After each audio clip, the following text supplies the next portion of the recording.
Dear viewers, আমি শামশাদ সবাইকে শুভেচ্ছা জানাচ্ছি।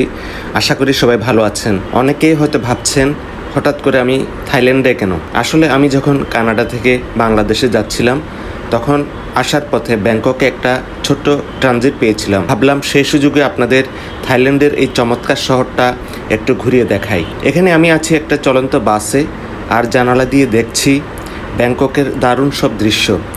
রাজপথ পা রাখলে প্রথমে চোখে পড়ে রাস্তার দুই পাশে সাজানো বর্ণিল ফুলের বাগান।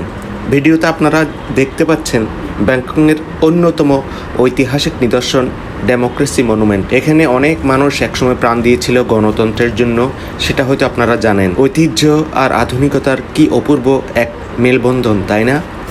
একটু সামনে এগোতেই চোখে পড়বে ব্যাংককের অন্যতম জনপ্রিয় এবং বিশাল শপিং মল সেন্ট্রাল ওয়ার্ল্ড। চারপাশের বড় বড় ডিজিটাল বিলবোর্ড, আধুনিক স্কাই ওয়াক আর সুউচ্চ ভবনগুলো এক পলকেই বুঝিয়ে দেয় কেন ব্যাংকককে এশিয়ার অন্যতম সেরা মেগাসিটি বলা হয়।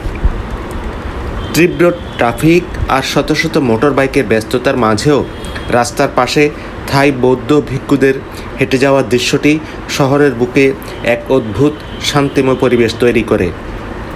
যাওয়ার পথে ট্রানজিটের সেই ছোট্ট ভ্রমণের অভিজ্ঞতা আপনাদের কেমন লাগলো সবাই জানাবেন। হয়তো আমি আরও কিছু ভিডিও এখানে আপনাদের সাথে শেয়ার করব যেগুলো থাইল্যান্ডে আমি ধারণ করেছিলাম।